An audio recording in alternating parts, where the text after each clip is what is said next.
بسم الله الرحمن الرحيم الحمد لله رب العالمين والصلاة والسلام على أشرف الأنبياء والمرسلين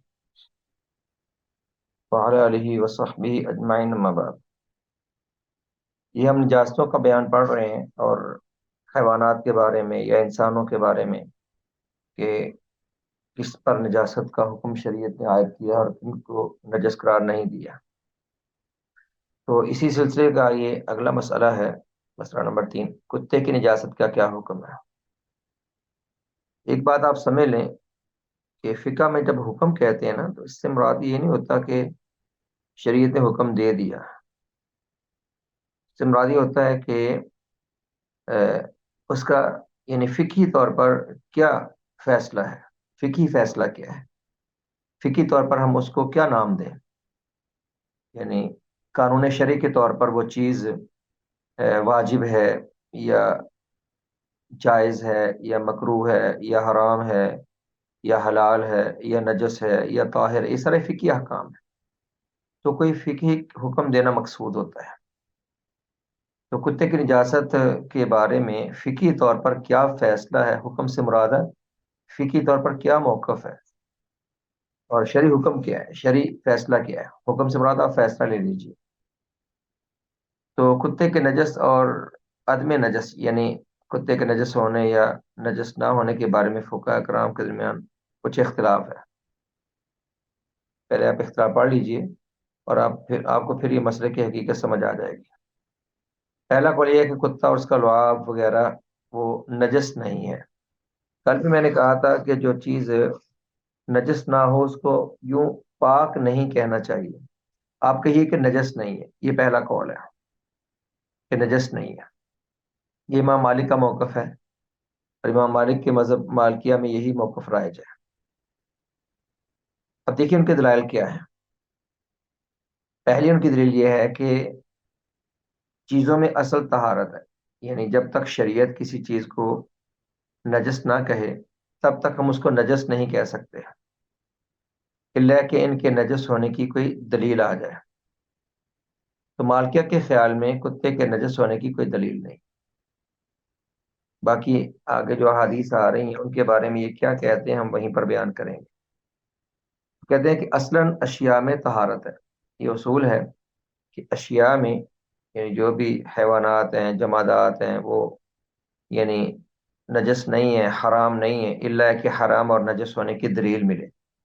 تو یہ ان کی دلیل ہے۔ کہتے ہیں کہ اشیاء میں شریعت نے جب ان کے پاک ہونے کا موقف رکھا ہے، جب تک نجس ہونے کی کوئی دلیل نہ ملے ہم اسے نجس نہیں کہہ سکتے۔ تو ان کے خیال میں نے کہا کہ کتے کے نجاست پر دلیل نہیں ہے۔ اور دوسرا انہوں نے ان عمومی روایات سے دلیل لی ہے جن میں شکار اور کھیتی وغیرہ کے لیے کتا رکھنے کی اجازت دی گئی ہے۔ وہ حدیث شاید آپ لوگوں کے علم میں ہو، رسول اللہ صلی اللہ علیہ وسلم نے فرمایا کہ جو شخص شکاری کتے یا کھیت کی حفاظت کے لیے یا باہر حویلی میں یا باہر کہیں کھیتوں میں جانوروں کی حفاظت کے لیے کتا رکھتا ہے اس کی اجازت ہے۔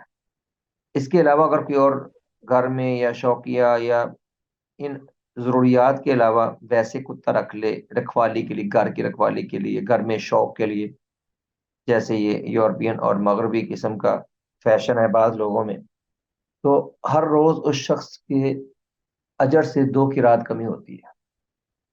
ہر شخص ہر روز اس کے اجر سے بہت بڑی کمی ہوتی ہے، اور 1 قرات کی مقدار حدیث میں ایک بڑے پہاڑ کے برابر بھی آئی۔ تو خیر کھیت کی حفاظت کے لیے، شکار کے لیے کتا رکھنے کی اجازت ہے۔ تو کہتے جب شکار کے لیے اور باہر کھیتی کی حفاظت کے لیے کتا رکھنے کی اجازت ہے تو پھر مراد ہے کہ وہ نجس نہیں، اگر نجس ہوتا تو اس کو کیوں رکھنے کی اجازت دی جاتی۔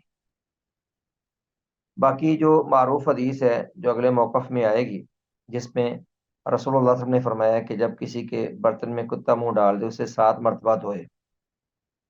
وہ کہتے ہیں کہ کتے کے منہ ڈالے برتن کو جو 7 مرتبہ دھونے کا حکم ہے وہ بس اللہ کا حکم ہے، اس کے نجس ہونے کی وجہ سے نہیں ہے۔ اس کی علت مالکیہ کیا قرار دیتے ہیں یہاں پر وہ بیان نہیں کی کہ آپ وہ سمجھ لیں۔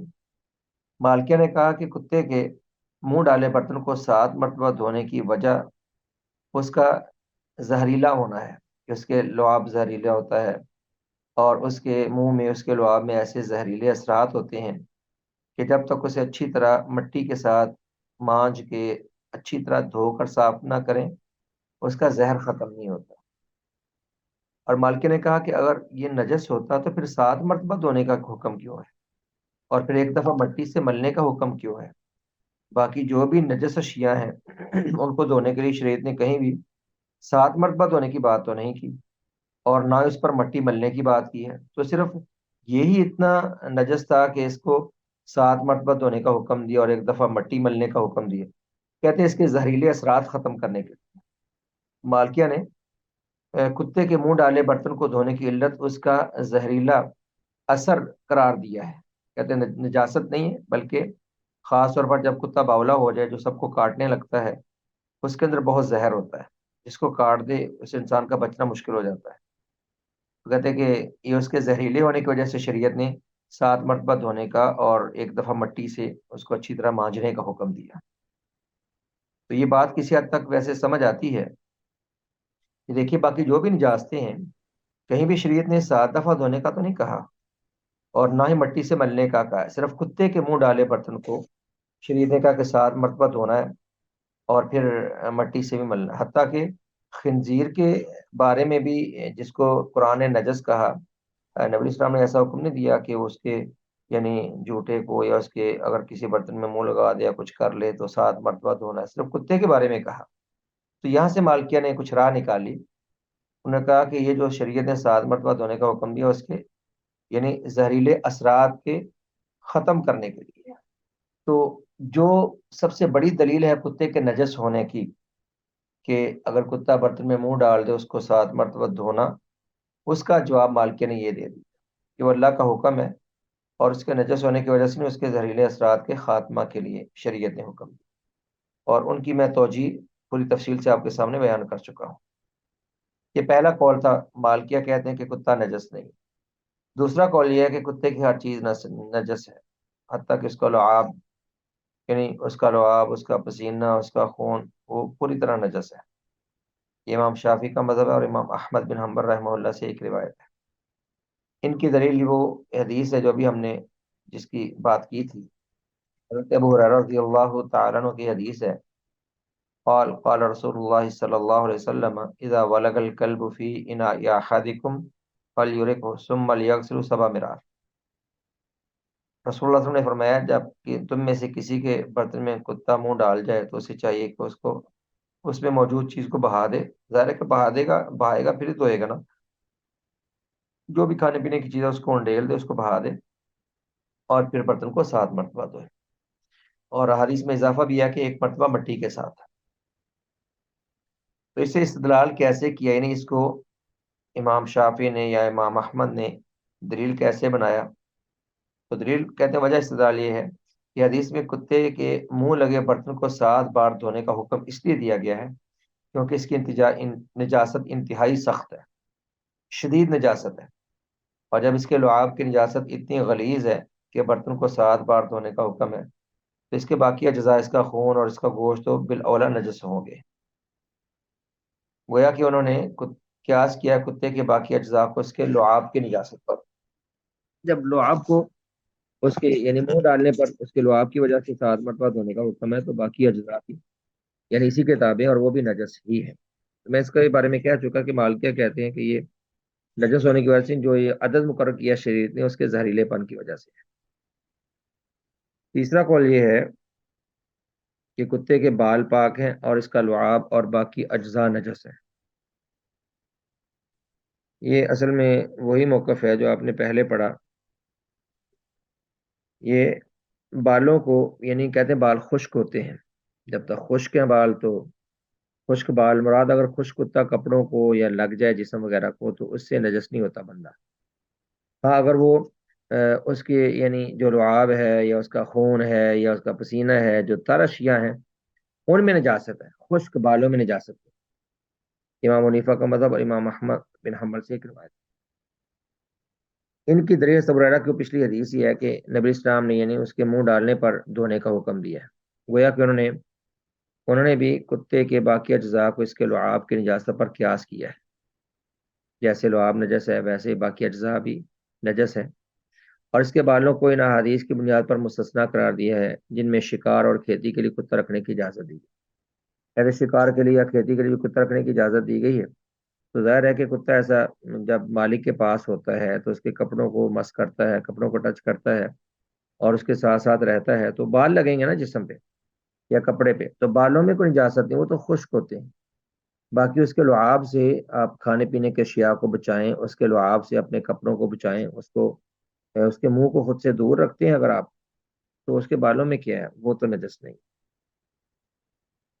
شیخ اسلام نے تعمیر رحمہ اللہ فرماتے ہیں ویسے یہ قول صحیح ہے کہ بالوں میں نجاست نہیں ہوتی، بال تو خشک ہے۔ نجاست تو ان اشیاء میں ہے جو تر ہوتے ہیں، جیسے اس کا منہ ہے، اس کا لعاب ہے، اور اسی طرح اس کے باقی فضلات ہیں، یا اس کا خون ہے یا پسینہ ہے، وہ ان میں یعنی نجاست ظاہر ہے کہ ہوتی ہے، باقی خشک میں کیا ہوگی۔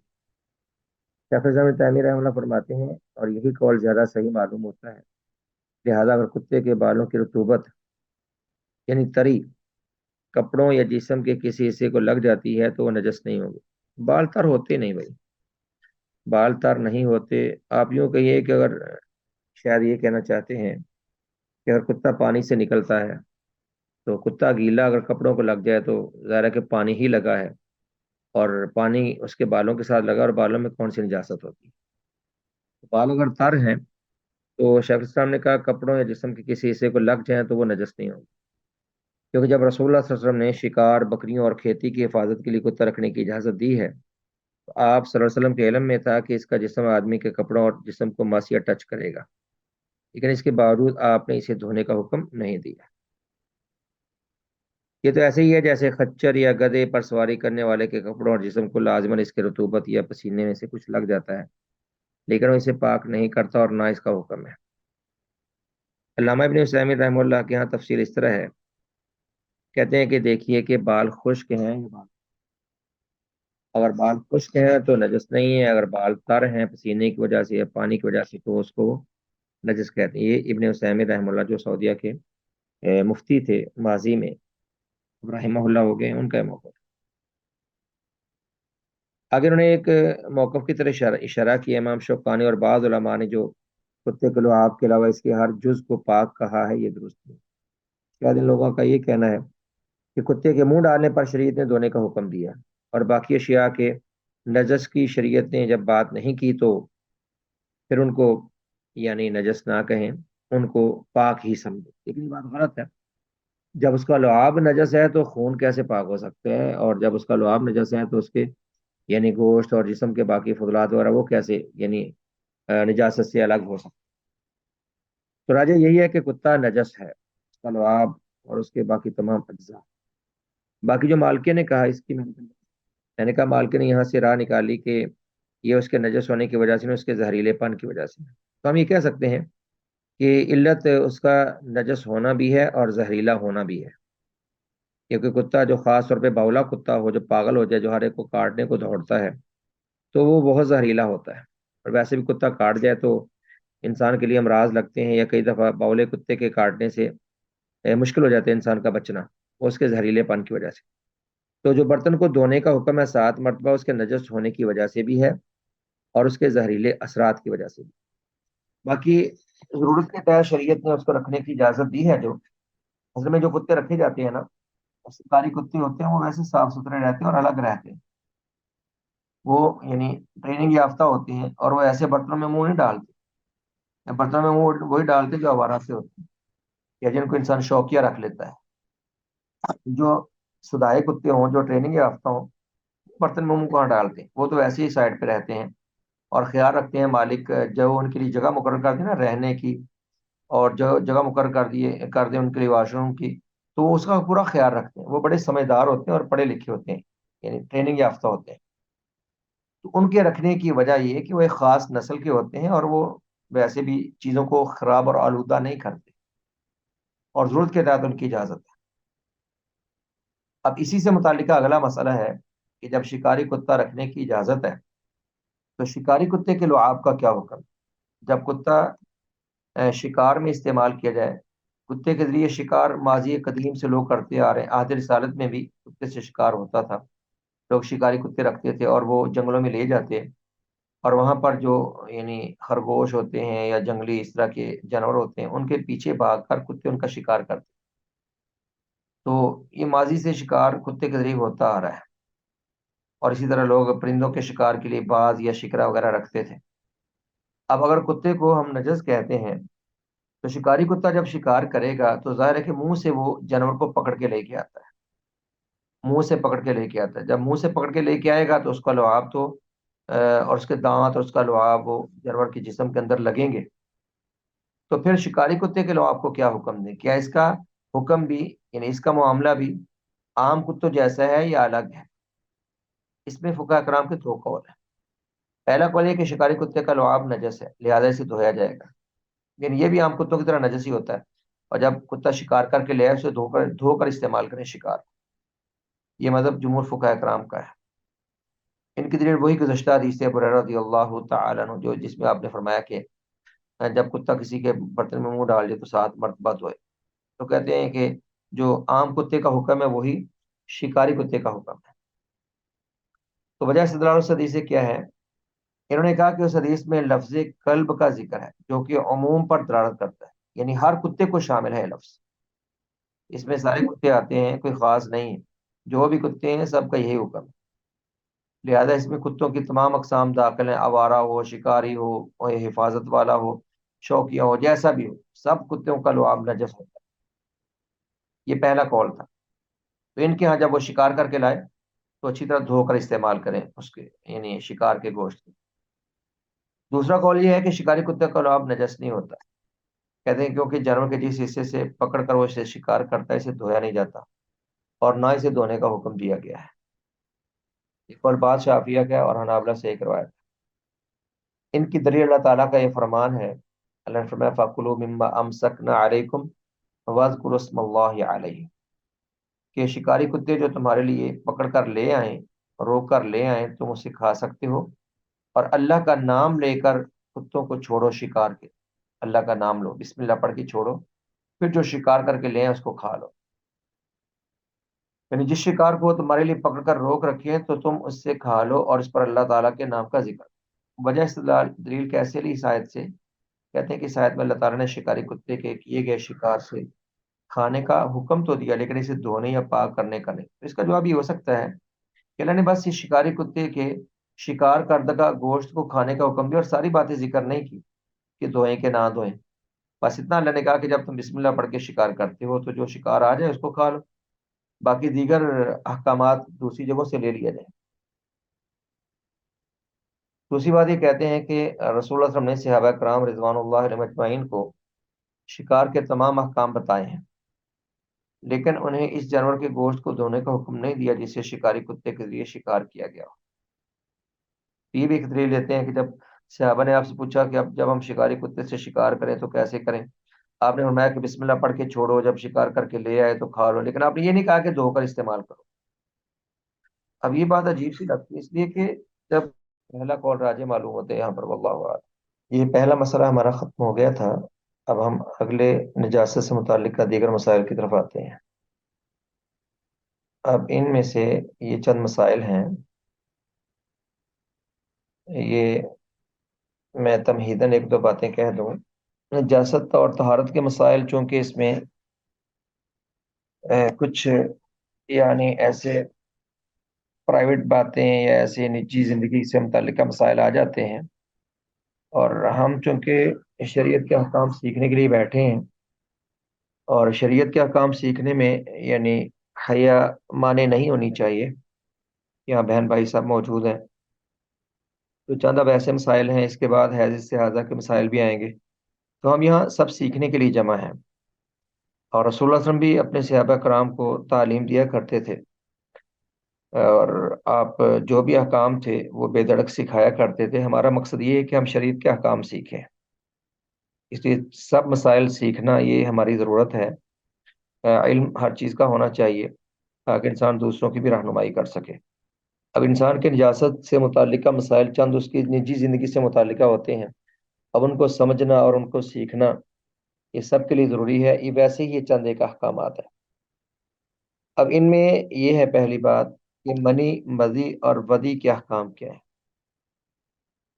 تینوں کی انہوں نے پہلے وضاحت کی ہے کہ منی وہ واضح ہے جو انسان یعنی شہوت سے جو نطفہ خارج اس کو منی کہتے ہیں، اور مزی سے مراد یہ بھی شہوت کی وجہ سے ایک غیر محسوس انداز میں یعنی کچھ قطرات خارج ہوتے ہیں، اور ان کے نکلنے پر، ان کے خارج ہونے پر کوئی لذت کا احساس نہیں ہوتا۔ منی اور مزی میں یہ فرق ہے کہ منی کے خروج پر انسان کو لذت کا احساس ہوتا ہے، اور مزی کے خروج پر ایسے لیسدار سا مادہ ہوتا ہے اور اس پر لذت کا احساس نہیں ہوتا۔ یہ دونوں کی تعریف کتاب سے دیکھ لیجیے، سمجھ آ جائے آپ لوگوں کو۔ منی سے مراد وہ گاڑھا اور سفید پانی جو آدمی کے عضو تناسل سے اور عورت سے بھی خارج ہوتا ہے، شہوت کے ساتھ خارج ہو، یعنی جس کے خارج ہونے پر انسان کو لذت کا احساس ہوتا ہے، اور جس سے پھر انسان کی تخلیق ہوتی ہے۔ اور مزی سے مراد وہ پتلا و سفید پانی جو دماغ کے متعلق سوچنے یا اس کا ارادہ کرنے یا ذہن میں ایسے خیالات لانے کے سبب مرد یا عورت کی شرمگاہ سے خارج ہو۔ اس کے یعنی خارج ہونے پر احساس نہیں ہوتا اور نہ ہی کوئی لذت کا احساس ہوتا ہے۔ امام نووی رحمہ اللہ نے کہا ہے کہ مزی قطرات کی شکل میں خارج ہوتی ہے، اور یہ مردوں اور عورتوں دونوں سے خارج ہوتی ہے، لیکن عورتوں میں اکثر ہے۔ تیسرا لفظ تھا ودی۔ ودی سے مراد وہ لیس دار سفید پانی کے قطرات ہیں جو پیشاب کے آخر میں آدمی کے یعنی اعلیٰ سے خارج ہوتے ہیں۔ یہ کسی مرض کی وجہ سے ایسے قطرات آتے ہیں، یعنی انسان کے واش روم کے بعد اس طرح کے۔ اب ان چیزوں کو یعنی سمجھ کر ان کے احکام سیکھنا ضروری ہے کہ انسان کو پتہ ہو کہ اگر کپڑے پر ان میں سے کچھ لگتا ہے، کیونکہ ایک مسلمان کے لیے عبادت سب سے اہم ہے، اور عبادت کے لیے کپڑے پاک ہونے چاہیے، کہ اگر ان میں سے کپڑے پہ کچھ لگے تو اس کو شریعت نے کتنی رخصت دی ہے، اور کس حد تک حکم ہے ان سے طہارت حاصل کرنے کا یا ان کو پاک کرنے کا۔ اس کے بعد ہے منی اور مزی میں فرق کیا ہے؟ فرق واضح ہے کہ منی کے خارج ہونے سے غسل واجب ہوتا ہے، جبکہ مزی کے خارج ہونے سے غسل واجب نہیں ہوتا، صرف وضو واجب ہوتا ہے۔ منی وہ نطفہ جس سے انسان کی تخلیق ہوتی ہے، وہ خواب میں ہو یا جماع کی صورت میں ہو یا احتلام میں، جیسے بھی ہو، اس کے خارج ہونے سے غسل لازم ہے۔ اور جب انسان سے ویسے یعنی کچھ مواد سا خارج ہو جس کے نکلنے پر انسان کو کچھ احساس بھی نہیں ہوتا، اگر محسوس ہو جائے کچھ کپڑے پر تری ہے تو کپڑے کو دھو لیا جائے، اور ویسے اس سے غسل واجب نہیں ہے۔ آگے انہوں نے منی کی بو کے بارے میں کچھ لکھا، اور اس کے بعد ہے کہ منی شدت شہوت کے وقت خارج ہوتی ہے، جبکہ مزی شدت شہوت سے قبل یا اس کے ختم ہونے کے بعد خارج ہوتی ہے۔ منی سے کے خروج کے بعد تو شہوت ختم ہو جاتی ہے، یعنی یہ آخری مرحلہ ہوتا ہے انسان کی لذت کا اور شہوت کا۔ جب یہ خارج ہو جائے تو شہوت ختم ہو جاتی ہے، جبکہ مزی کے بعد شہوت برقرار رہتی ہے۔ منی کا پانی گاڑھا جبکہ مزی کا پانی پتلا، اس طرح کے کچھ نے فرق لکھے ہیں۔ اب یہاں پہ ہم نے لفظ ودی، اب ایک ایک کر کے سب کا حکم بیان کیا جائے گا۔ حکم سے مراد جیسے میں نے آپ سے کہا کہ یہ نجس ہے یا نجس نہیں، حکم سے مراد کے شرعی فیصلہ کیا ہے ان کے بارے میں۔ جو ودی ہے یعنی پیشاب کے بعد اگر قطرات خارج ہوں تو وہ پیشاب کے حکم میں ہے۔ ودی کا حکم بعین ہی پیشاب والا ہے، یعنی جیسے پیشاب نجس ہے ویسے ہی ودی بھی نجس ہے، اور جیسے پیشاب سے وضو واجب ہو جاتا ہے ویسے ہی ودی کے خارج ہونے سے بھی وضو واجب ہو جاتا ہے، اور کپڑے پہ لگے تو کپڑے کو دھونا لازم ہے۔ دوسرا تھا مزی، جو شہوت سے کچھ یعنی مواد سا بہتا ہے انسان کے عضو سے، اور انسان کو اس کا زیادہ احساس وغیرہ نہیں ہوتا۔ کہتے ہیں منی کے قریب تر ہونے کے سبب مزی کی نجاست پیشاب اور ودی سے کچھ ہلکی ہوتی ہے، اس لیے کپڑے پر پانی کے چھینٹے مارنے سے بھی پاک ہو جاتا ہے، کیونکہ اس سے انسان کو کبھی پتہ بھی نہیں چلتا، اور کئی دفعہ یعنی معمولی سا اس کا خروج ہوتا ہے تو کپڑے کے اس حصے کو دھونا، اس کو تلاش کرنا مشکل ہو جاتا ہے، تو چھینٹے مار لے کافی، اگر زیادہ لگا ہو تو انسان دھو لے۔ کہتے اس سے طہارت کا طریقہ یہ ہے کہ آدمی متاثرہ کپڑے پر چھینٹے مارے اور شرمگاہ کو پانی سے دھو لے، اس کے بعد وضو کر لے، یہی کافی ہے۔ لیکن اگر زیادہ یعنی تری یا گیلا پر نظر آئے تو پھر دھو بھی سکتا ہے۔ اس پر جو حدیث ہے وہ سیدنا علی رضی اللہ تعالیٰ عنہ کی حدیث ہے۔ وہ کہتے ہیں کہ مجھے کثرت سے مزید خارج ہوتی تھی۔ بعض لوگوں میں نشاوت زیادہ اور زیادہ اس طرح کے مسائل ہوتے ہیں، تو کہتے ہیں کہ جب یہ حالات ہوتے تو میں نبی السلام سے حیا محسوس کرتا کہ آپ سے پوچھوں، کیونکہ آپ کی بیٹی میری بیوی تھی حضرت فاطمہ رضی اللہ تعالیٰ عنہ بنت الرسول، حضرت علی رضی اللہ تعالیٰ عنہ کی زوجہ محترمہ ہیں۔ تو آپ کی بیٹی کے گھر میں ہونے کی وجہ سے کہتے میں حیا محسوس کرتا تھا، تو کیونکہ یہ حیا کا مسئلہ تھا تو میں نے مقداد بن اسود اپنے ساتھی سے کہا کہ وہ پوچھے۔ آپ نے فرمایا کہ اس طرح اگر ہو تو پھر اپنے عضو کو دھو لیں اور وضو کر لیں۔ ان علی رضی اللہ عنہ قال كنت رجلا مذاء وكنت استحيي ان اسال النبي صلی اللہ علیہ وسلم لمكان ابنته فامرت المقداد بن الاسود فسأله فقال يغسل ذكره ويتوضا۔ یہ حدیث ہے، صحیح بخاری اور مسلم ہے۔ حضرت علی رضی اللہ تعالیٰ عنہ سے روایت ہے، وہ کہتے ہیں کہ مجھے کثرت سے مزی آتی تھی اور میں حیا کرتا تھا کہ رسول اللہ صلی اللہ علیہ وسلم سے اس بارے میں سوال کروں، آپ صلی اللہ علیہ وسلم کی صاحبزادی کے میرے نکاح میں ہونے کی وجہ سے۔ تو میں نے حضرت مقداد بن اسود رضی اللہ عنہ کو حکم دیا، انہوں نے آپ صلی اللہ علیہ وسلم سے پوچھا تو آپ نے فرمایا کہ اپنے عضو تناسل کو دھو لے اور وضو کر لے۔ اسی طرح کی دوسری روایت ہے سہل بن حنیف صحابی کی بھی ہے، عن سہل بن حنیف رضی اللہ عنہ قال كنت القى من المدي شدة وكنت اكثر من الاغتسال فسألت رسول الله صلى الله عليه وسلم عن ذلك فقال انما يجزيك من ذلك الوضوء فقلت يا رسول الله صلى الله عليه وسلم كيف بما يصيب صوبي منه قال يكفيك بأن تأخذ كفا من ماء فتنضح به من صوبك حيث ترى انه اصابه۔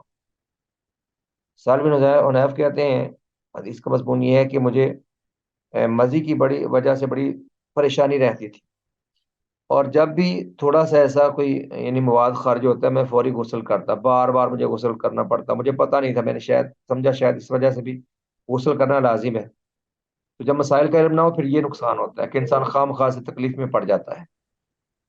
کہتے آخر کار یعنی پہلے شرماتے رہے، آخر کار رسول اللہ صلی اللہ علیہ وسلم سے پوچھ لیا اس بارے میں، فرمایا بھائی اس سے وضو کافی ہے، کیوں بار بار نہاتے ہو؟ میں نے کہا رسول اللہ اگر کپڑے پر لگی ہو، فرمایا کہ پانی کا ایک چلو لو اور چھینٹے مار لو، یہ کافی ہے جہاں سمجھو کہ لگی ہے، کیونکہ وہ معمولی ہوتی ہے اور اس کے جگہ کو ڈھونڈنا اور کپڑے کو دھونا مشکل ہو جاتا ہے، اس لیے شریعت نے رخصت دی ہے۔ یہ روایت سنن ابو داود میں اور سنن ترمذی میں موجود ہے، حسن درجے کی روایت۔ حسان بن حنیف رضی اللہ عنہ کہتے ہیں کہ مجھے بہت زیادہ مزی آتی تھی اور اس بنا پر غسل بھی بہت زیادہ کرنا پڑتا تھا، لہذا میں نے رسول اللہ صلی اللہ علیہ وسلم سے اس بارے میں پوچھا تو آپ صلی اللہ علیہ وسلم نے فرمایا اس کے لیے تمہیں وضو ہی کافی ہے۔ میں نے کہا اللہ کے رسول اور جو میرے کپڑے کو لگ جائے؟ آپ صلی اللہ علیہ وسلم نے فرمایا جہاں تو محسوس کرے کہ کپڑے کو لگی ہے تو وہاں پانی کا ایک چل لے کر چھڑک لیا کرو، یہی کافی ہے۔ جی، تو مزید بھی نجس ہے، بس اس کو صاف کرنے میں چونکہ محسوس نہیں ہوتا انسان کو کہاں لگی ہے اور کیا صورتحال ہے کپڑے کی، تو پانی چھڑک لے یا تھوڑا سا یعنی چھینٹے مار لے تو یہی شریعت نے کافی سمجھا ہے تو ویسے نجس ہے۔ تو میں نے کہا جہاں پر زیادہ تری نظر آئے اس کو دھو لینا چاہیے، جیسے آپ نے عضو کو دھونے کا حکم دیا۔ تو دو باتیں کلیئر ہو گئیں کہ ودی جو پیشاب کے بعد انسان کو قطرات آتے ہیں، یا مزید جو شہوت سے یعنی غیر محسوس انداز میں کچھ قطرات خارج ہوتے ہیں، یہ دونوں نجس ہیں۔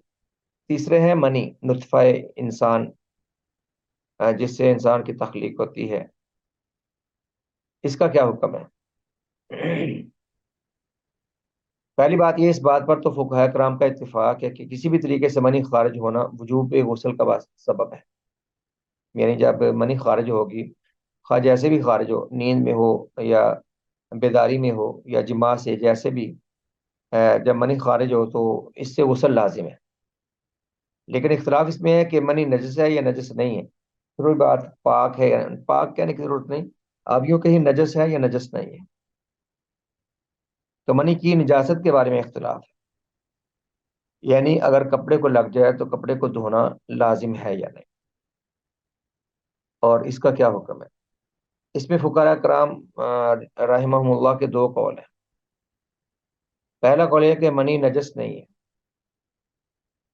ان کے خیال میں منی نجس نہیں ہے، یہ امام شافعی رحمہ اللہ، امام احمد اور داؤد الظاہری رحمہ اللہ کا موقف، اور اکثر اہل حدیث بھی یہ موقف رکھتے ہیں کہ منی نجس نہیں ہے۔ ان کے دلائل دیکھیے، بعد میں ہم تبصرہ کر لیتے ہیں انشاءاللہ اس مسئلے پر۔ ان کی پہلی دلیل وہی ہے کہ چیزوں میں اصل ان کا پاک ہونا، یعنی جب تک کسی کے نجس ہونے کی دلیل نہ ہو کہتے اس کو نجس نہیں کہہ سکتے۔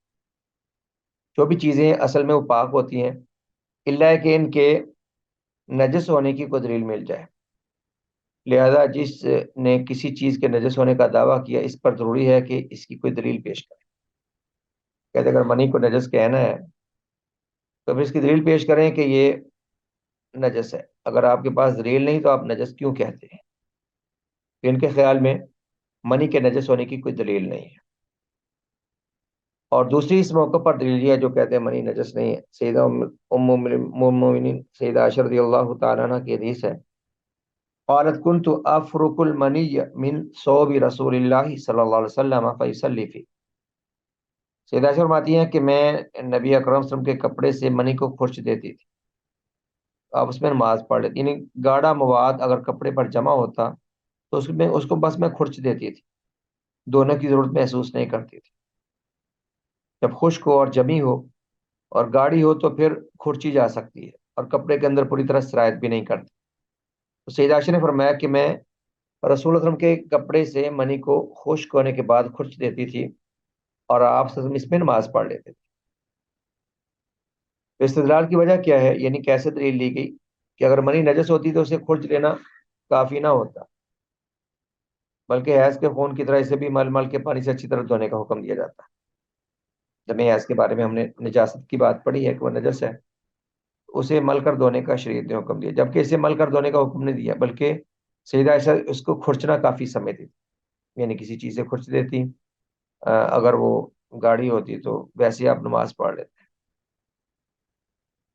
تو اس کا جواب یہ ہو سکتا ہے کہ جب منی بہت گاڑی ہو تو وہ کپڑے کے اندر سرایت نہیں کرتی، اوپر جم جاتی ہے اس کی تہ. چلو معمولی سرایت بھی کرے تو شریعت نے جیسے بعض چیزوں میں یعنی حرج کی وجہ سے تاکہ مکلف کو تنگی نہ ہوتا اس وقت کچھ پانی کی بھی قلت کا لوگوں کو سامنا رہتا تھا تاکہ لوگوں کو حرج اور تنگی محسوس نہ ہو، تو شریعت نے کچھ رخصت یا آسانی رکھی ہے بعض اشیاء کو پاک کرنے میں.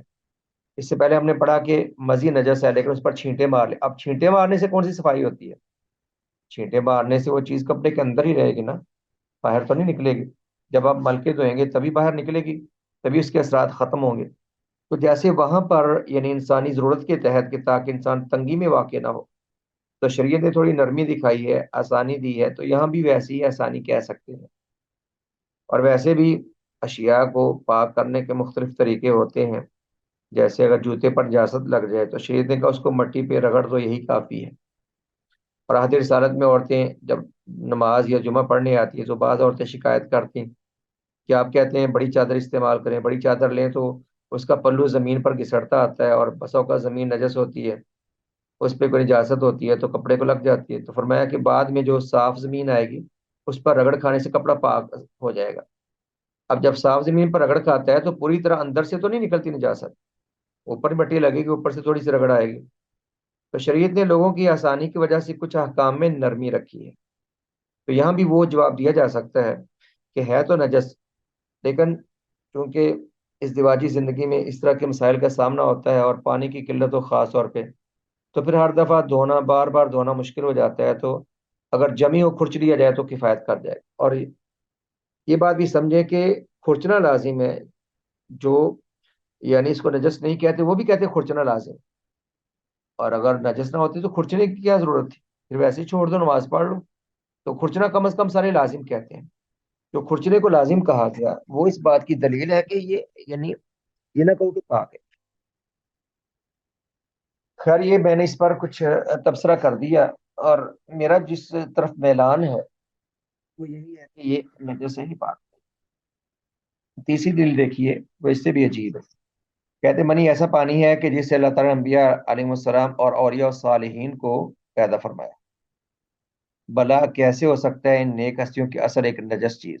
یہ اصل میں یہ باتیں جو ہے نا، انہی وجوہات سے کچھ لوگوں نے کہا کہ انبیاء کرام کے بول و براز وہ نجس نہیں ہوتے، کہ نبی اسلام کے پیشاب یا پخانہ وہ نجس نہیں ہے. وہ اس طرح کی باتیں پھر کہہ دیتے ہیں کہ ایک نبی پاک ہے، اس کے بول و براز نجس کیسے ہو سکتے ہیں؟ اگر نجس نہیں ہوتے تھے تو آپ پھر غسل کیوں کرتے تھے بار بار؟ اور حضرت عائشہ آپ کی منی کو کھرچتی کیوں تھی؟ اور آپ کپڑے کو دھلواتے کیوں تھے؟ اور آپ اعضاء کو اچھی طرح دھو کر پہلے جب آپ غسل کرتے، سیدہ عائشہ بیان فرماتی ہیں کہ آپ جب اپنے جسم کو صاف کرتے منی وغیرہ کو پھر آپ اچھی طرح مٹی پہ ہاتھ مل کر رگڑ کر دھویا کرتے تھے. اس سب کی کیا ضرورت تھی؟ یہ جو اشیاء ہے نا، یہ اللہ تعالیٰ کی قدرت ہے، اللہ کی حکمت. اللہ نے جیسے چاہے انسان کو پیدا کیا. اب دیکھیے انسان کی اگر تخلیق کا مرحلہ دیکھیں تو انسان ان ماں کے رحم میں رہتا ہے. تو رحم مادر میں وہاں پر حیض بھی ہوتا ہے، اور وہاں پر دیگر فضلات بھی ہوتے ہیں. بلکہ جب عورت حاملہ ہو جائے تو اس کو مینسز نہیں آتے، اور وہی کہتے ہیں خون وغیرہ وہ بچے کی خوراک بنتا جاتا ہے، اور پھر رحم سے یہ فضلات باہر نہیں نکلتے. اب انسان اسی جگہ پر یعنی وہیں سارے پرورش پاتے ہیں ماں کے پیٹ میں. تو کیا کہہ سکتے ہیں کہ رحم مادر میں جو فضلات ہیں وہ سارے یعنی پاک ہے، وہ نجس نہیں؟ وہاں کے فضلات یہ وہاں کے حیض کو تو سارے نجس مانتے ہیں. اور انسان جس انداز میں پیدا ہوتا ہے، اور اللہ نے پھر اس کو مائع مہین کہا. الم نخلقکم من ماء مہین. مہین کہتے ہیں حقیر کو، اور رسوا ہونے والی ذلیل چیز کو. ہم نے تمہیں حقیر پانی کی بوند سے پیدا کیا. تو قرآن نے بھی اس کو اس انداز میں ذکر کیا. تو اللہ نے جسے چاہا جیسے چاہا پیدا کیا، اور انسان کی تخلیق اسی طرح ہوتی ہے. اب اس بیس پر اگر ہم لگیں تو پھر انبیاء و صالحین کے فضلات کو بھی پھر پاک ہی کہنا چاہیے. وہ اتنی پاکیزہ شخصیات تھیں، تو ان کے فضلات، ان کے بول و براز، ان کے پیشاب خانے کیوں پھر نجس ہوتے تھے؟ تو اس بحث کو رہنے دیں. یہ اللہ کے معاملات ہیں، اللہ نے جسے چاہ جیسے چاہ ویسے انسان کو پیدا کیا. تو ہمیں حکم شرعی پر بحث کرنی ہے دلائل کے ساتھ. آگے انہوں نے لکھا ہے، کہتے ہیں علامہ ابن القیم رحمہ اللہ نے اپنی کتاب بدائع الفوائد جلد نمبر 3 فلاں صفحے پر منی کے پاک یا نجس ہونے کے بارے میں ایک زبردست علمی مکالمہ ذکر کیا، جو ایک طالب علم انتہائی مفید ہے. خیر، دوسرا قول یہ ہے کہ منی نجس ہے اور اسے دھونا واجب ہے. یہ قول امام حنیفہ کا، امام مالک رحمہ اللہ کا ہے. امام حنیفہ کے یہاں اسے خرچ دینا بھی کافی ہے، یعنی اس کو صاف کرنے کے لیے خرچ بھی دے تو کفایت کرے گا. ان کے دلیل پہلی حدیث دیکھیے، سلیمان بن یسار ان سلیمان ابن یسار رضی اللہ عنہ قال سألت عائشہ رضی اللہ. سلیمان بن یسار اصل میں تابعی ہے، رحمہ اللہ آپ کہہ سکتے ہیں. ان سلیمان ابن یسار رحمہ اللہ قال، سلیمان بن یسار رحمہ اللہ تابعی کہتے ہیں، سألت عائشہ رضی اللہ تعالی عنہ عن المنی یصیب الثوب. میں نے سیدہ عائشہ رضی اللہ عنہ سے منی کے بارے میں پوچھا، اگر کپڑے کو لگ گیا تو کہنے لگی کنت اغسلہ من ثوب رسول اللہ، میں اللہ کے رسول کے کپڑے سے اس کو دھویا کرتی تھی. فیخرج الی الصلاۃ، آپ نماز کے لیے جاتے ہو، اثر الغسل فی ثوبی بقع الماء، اور پانی کے نشانات آپ کے کپڑے پر ہوتے تھے. جب دھو لیا تو پانی کے نشانات رہیں بھی تو کوئی نقصان نہیں ہوتا. تابعی سلیمان بن یسار رحمہ اللہ سے روایت ہے، انہوں نے کہا کہ میں نے عائشہ رضی اللہ عنہ سے اس منی کے بارے میں پوچھا جو کپڑے کو لگ جائے، تو انہوں نے فرمایا کہ میں منی کو رسول اللہ وسلم کے کپڑے سے دھو ڈالتی تھی، پھر آپ نماز کے لیے باہر تشریف لے جاتے اور دھونے کا نشان یعنی پانی کے دبے آپ کے کپڑے میں باقی ہوتے. تو پانی کے یعنی دبے رہ سکتے ہیں، کیونکہ اس کو صابن وغیرہ استعمال نہیں کرتے تھے. ایسی اشیاء کو دھونے میں اگر صابن وغیرہ نہ استعمال کریں تو کچھ داغ اور دبے نظر آتے ہیں، تو دھونا کافی ہے، داغ دبوں سے کچھ نقصان نہیں ہوتا. تو استدلال کی صورت بالکل واضح ہے کہ عائشہ رضی اللہ تعالیٰ عنہ کا رسول اللہ صلی اللہ علیہ وسلم کے کپڑے سے منی کو دھونا اس بات کی دلیل ہے کہ وہ نجس ہے. بات واضح ہے. دوسری دلیل کی یہ ہے کہ انہوں نے کہا کہ منی پیشاب والی جگہ سے خارج ہوتی ہے، یعنی مخرج البول سے، وہیں سے پیشاب خارج ہوتا ہے، وہیں سے منی نکلتی. لہٰذا اسے اسی طرح دھویا جائے گا جیسے دیگر نجاسات کو دھویا جاتا ہے، کہ اس کا اور پیشاب کا مخرج ایک ہی ہے. تو یہ کیا ہو سکتا ہے کہ ایک پانی جو مثانے سے خارج ہو اس کو آپ یعنی نجس کہیں، اور دوسرا جو نطفہ نکلے آپ اس کو پاک کہیں، اور انسان اس سے کراہت بھی محسوس کرتا ہے. اور انہوں نے کہا کہ منی انسان کے جسم سے نکلنے والے دیگر فضلات کی طرح ہے، لہذا جو حکم ان کا ہوگا وہی اس کا ہوگا. لیکن اس کا جواب یہ دیا گیا کہ انسانی جسم سے نکلنے والا ہر فضلہ نجس نہیں ہوتا، جیسے کہ انسان کا پسینہ اور لعاب وغیرہ. پسینے لعاب کی اور بات ہے، پسینہ کون سا شرمگاہ سے خارج ہوتا ہے، یا لعاب کون سا وہاں سے نکلتا ہے. باقی جو منی ہے اس کا مخرج تو یعنی اس کے نکلنا کا مقام تو وہی ہے جو پیشاب کا مخرج ہے. اور اس کی یعنی بدبو بھی انسان کو اور اس کے یعنی لگنے سے انسان کو کراہت محسوس ہوتی ہے. جو سلیم الطبع انسان ہے نا، جس کو اللہ نے طبع سلیم دی ہے، اور جو ان نجاستوں سے اور دور رہتا ہے اور حیا کے زیور میں ہے، وہ انسان ان چیزوں سے کراہت ہی محسوس کرتا ہے. یہاں پر انہوں نے پہلے موقف کو راجح کہا، لیکن میں نے کچھ تجزیہ کر دیا. اصل میں یہ نوٹسز میں نے خود تیار نہیں کیے، مجھے تیار شدہ ایسے مل گئے. تو یہ آپ کی جو کتاب تھی فقہ و صلاۃ اس سے بہت آسان تھے، اس لیے میں نے کہا کہ کچھ مزید خود محنت کرنے کے بجائے ان سے استفادہ کر لیتے ہیں. تو ہمارے سامنے یہ آ رہے ہیں باتیں. تو جو کتاب تھی نا فقہ و صلاۃ، وہ کافی اس کا ٹف ہے اس کا انداز. وہ آپ کے لیے بہت مشکل ہو جاتی ہے، تو یہ نوٹس آسان ہونے کی وجہ سے لگا دیے گئے۔ تو یہاں پر جو میں رجحان رکھتا ہوں وہ دوسرے موقف کا ہے، اور میں نے پہلے موقف کا تجزیہ اچھی طرح کرنے کی کوشش کی ہے۔ جو دوسرا موقف ہے آپ کے سامنے کہ منی نجس ہوتی ہے، حضرت عائشہ کا دھونا اس بات کی دلیل ہے، اور اگر خشک ہوتی تو اس کا کھرچنا، تو جو اس کو کہتے ہیں نا پاک ہے، وہ بھی دھونے یا کھرچنے کو لازم کہتے ہیں۔ تو دھونا کھرچنا کیوں لازم کہتے ہیں؟ اگر اس کو کہتے ہیں بلغم اور تھوک کی طرح ہے، تو اس کو ان کو کون سا کھرچنا لازم ہے، کون سا دھونا لازم ہے، تو اس کو دھونے کو کیوں لازم کہتے ہیں؟ تو خیر انہوں نے یعنی پہلے موقف کو راجح قرار دیا جو امام شافعی امام احمد کا موقف ہے، اور کہتے ہیں شیخ الاسلام ابن تیمیہ اور رام ابن عثیمین رحمہ اللہ نے بھی اسے ہی ترجیح دی ہے۔ اس ترجیح کی دیکھیے کیا وجوہات ذکر کی انہوں نے۔ کہتے ہیں رسول اللہ صلی اللہ علیہ وسلم نجاست کو فوراً زائل فرماتے تھے، لیکن حضرت عائشہ رضی اللہ تعالیٰ کی گزشتہ حدیث سے پتہ چلتا ہے کہ آپ صلی اللہ علیہ وسلم منی کو کپڑے پر چھوڑ دیا۔ اب جب انسان یعنی جس کپڑے میں اپنی بیوی سے ملتا ہے وہاں منی لگ گئی تو بندہ کپڑے اتار دیتا ہے کہ بعد میں دھو لیا جائے گا، فوری طور پر دھونے کی اتنی ضرورت بھی نہیں ہوتی، تو آپ اتار دیتے ہیں کہ بعد میں آپ کی زوجہ اس کو صاف کر دے۔ تو کہتے ہیں آپ کیسے خشک چھوڑ دیتے کہ خشک ہو گئی، اس کے بعد عائشہ رضی اللہ تعالیٰ نے اسے خشک دیا، اگر منی نجس ہوتی تو آپ اسے کبھی بھی خشک نہ ہونے دیتے بلکہ اسے فوراً دھو دیتے۔ یہ کوئی دلیل نہیں ہے، اگر انسان کے کپڑے پر پیشاب وغیرہ لگ جائے اس کو اتار دے کے بعد میں دھو لیں گے تو اس کی گنجائش موجود ہے، فوری دھونا کون سا لازم ہوتا ہے؟ اس طرح کہتے ہیں منی کو پیشاب یا پخانے کی نجاست پر قیاس کرنا درست نہیں، کیونکہ پیشاب اور پخانہ کھانے پینے کا فضلہ ہے اور وہ دونوں بدبودار ہیں، جبکہ منی ان کے مقابلے میں کھانے پینے کا فضلہ نہیں، یعنی ان سے نہیں بنتی، بلکہ انسان کا جوہر اور انسان کے یعنی وجود کا خلاصہ ہے، یہ خون سے بنتی ہے، جو انسانی خون سے تیار ہوتا ہے۔ کہتے اس کی بو آٹے یا کھجور کے گابے کی بو کے متشابہ ہوتے ہیں، تو بو پہ مت جائیں، بو تو بس اوقات پیشاب کی بالکل بھی نہیں ہوتی، جب انسان بہت زیادہ پانی پیے تو پیشاب کی بدبو نہیں آتی، تو بدبو کی بات نہیں، اصل ہے کہ ہم اس چیز کو دلائل کے ساتھ کس تناظر میں دیکھتے ہیں۔ تو جو منی کے نجس ہونے کی دلائل ہیں میں دوبارہ خلاصتاً ذکر کر دوں۔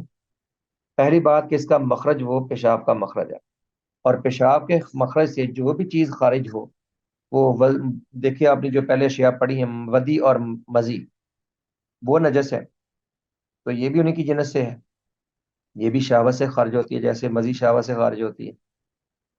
اور دوسری بات یہ کہ اس کے جسم کو لگنے پر دھونا ضروری ہے، اگر جسم کو لگ جائے تو دھونا ضروری ہے، کھرچنے سے نہیں پاک ہوتا جسم کا، تو دھونا پڑتا ہے۔ کپڑے کو لگ جائے تو دھونا ضروری ہے، اور اگر یعنی خشک طے جم جائے تو کم از کم کھرچنا ضروری ہے۔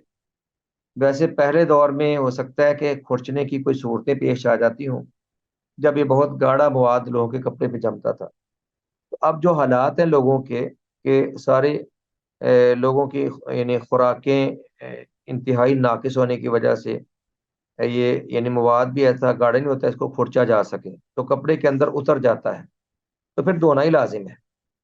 تو آج کل تو اس کے دھونے کا ہی فتویٰ دیا جائے گا، خشک ہونے پر کھرچنا اب تقریباً ممکن نہیں رہا کہ یہ جو حالات ہیں جس قسم کے لوگوں کے، تو خیر کم از کم اس کو کھرچنا سارے اس کے قائل ہیں۔ جب کھرچنا لازم ہے تو پھر اس بات کی دلیل ہے کہ اس میں کچھ ہے نجاست، اور اگر یہ نجس نہ ہوتی تو پھر انسان کو اختیار دیا جاتا چاہے کھرچلے چاہے نہ کھرچے۔ تو خیر یہ تھی وضاحت اس مسئلہ کی جو ہم نے اپنے علم کے مطابق آپ کے سامنے بیان کر دی ہے، واللہ اعلم۔ تو ویسے بھی جو اس طرح کے مسائل ہیں نا وہاں پر احتیاط پر چلنا چاہیے انسان کو، اور احتیاط یہ ہے کہ ایک فضلے کی مثل ہے، اس کو دھو لیا جائے احتیاط تو اسی میں ہے، تو اس کو نجس کے اگر اس کے دھونے کا فتویٰ دیا جائے یہی اسی میں احتیاط ہے۔ باقی درمیان میں جو ایک بات ہے اس سے انسان کی تخلیق ہوتی ہے، میں نے کہا وہ تو رحم مادر میں انسان کی تخلیق ہوتی ہے جو حیض کی جمع ہونے کی جگہ ہے رحم، اور وہاں پر انسان رہتا ہے، جن حالات میں رہتا ہے وہ تو اللہ تعالیٰ کے کام ہے۔ ٹھیک ہے، اجازت دیجیے، السلام علیکم ورحمۃ اللہ وبرکاتہ۔